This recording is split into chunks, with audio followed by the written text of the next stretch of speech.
पास चलते हैं और आज डीलिंग रूम से क्या फीडबैक मिल रहा है वो जानते हैं। Yatin, good afternoon. Good afternoon. और आज तो मार्केट में काफ़ी एक्टिविटी हो रही है, मीनिंग बहुत सारे ब्लॉक डील्स वगैरह हो रहे हैं अदानी ग्रुप के शेयर्स में। अब थोड़े समय पहले जीएमआर के शेयर्स में ब्लॉक डील हुई। एक कॉमन इन्वेस्टर है जीक्यूजी वहाँ, तो देखते हैं किस तरीके से ये ट्रेड यहाँ शेपअप हो रही है। काफ़ी इंटरेस्टिंग होगा बल्क डील डेटा आज का देखना। लेकिन दो तीन स्टॉक्स आज जो फोकस में हैं उनमें सबसे पहले एनबीसीसी, जहां ओपन इंटरेस्ट में 7% का अच्छा इजाफा हुआ है और बड़े दिनों बाद स्टॉक में अच्छे वॉल्यूम्स के साथ आप 2-2.5% की बढ़त देख रहे हैं। डीलर्स यहाँ बीटीएसटी रेकमेंड कर रहे हैं और डीलर्स को लगता है कि यहाँ 110-112 तक के भी टारगेट्स देखने को मिल सकते हैं सितंबर फ्यूचर्स में। तो ये एक स्टॉक है जहाँ डीलर्स खरीदारी की एडवाइस दे रहे हैं। और दूसरा जो स्टॉक है वो फेडरल बैंक।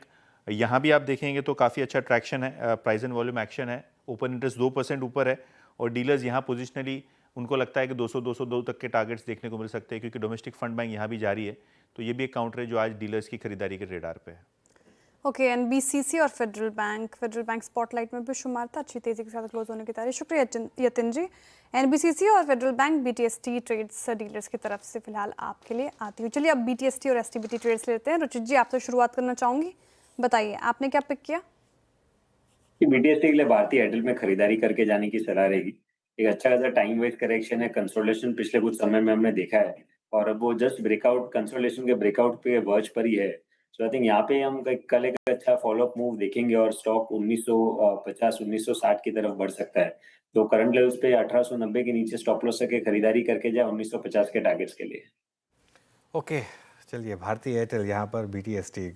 गावा सर, आप क्या कैरी कर रहे हैं? आई थिंक मुझे लगता है बीएचईएल पर ध्यान देना चाहिए। बहुत अच्छा आपको मिला, बीएचईएल में ट्रेड करा 229.70 के आसपास, स्टॉप लगाएंगे 225 का, करीब 4 रुपीज 70 पैसे। आई थिंक टारगेट 240 होना चाहिए बीएचईएल। ओके, 240 तक के टारगेट ये पिक आ गई गावा सर की तरफ से। मानस जी, आप बताइए आप क्या कैरी करेंगे?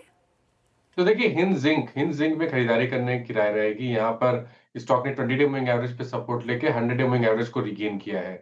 तो इसके फ्यूचर में खरीदारी करेंगे। हिंद जिंक के 447 के प्राइस चल रहे हैं, 441 का स्टॉप लॉस लगाएंगे, 460 460 रुपए की टारगेट सेट करेंगे।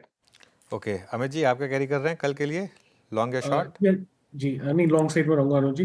अनुज जी, मैंने टाटा केमिकल्स का ऑप्शन दिया था। Tata chemicals almost day high पे क्लोज कर रहा है। यहाँ पे एक स्ट्रॉन्ग बुलिश कैंडल का क्लोज आ रहा है। पिछले 7-8 दिनों की रेंज के ऊपर स्टॉक क्लोज आ रहा है, तो इसे बाय करें। 955 का स्टॉप लॉस रहेगा और टारगेट्स रहेंगे 985 रुपीज के। टाटा केमिकल अमित जी को अच्छा लग रहा है स्टॉक, 2-3 बार सुझाया अमित जी ने आज के सेशन में।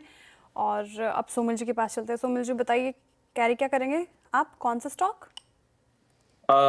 आईटी स्टॉक्स अच्छे लग रहे हैं और आईटी स्टॉक्स आज थोड़े से फ्लैट है, लेकिन जो नेक्स्ट मूव है मुझे लगता है कि नेक्स्ट 1-2 दिन में आ जाएगा। TCS would be my pick, heavyweight choose कर रहा हूँ। जो स्टॉप लॉस रहेगा वो 3080 के आसपास रहेगा, छोटा सा स्टॉप लॉस है। टारगेट ऊपर में रखेंगे 350।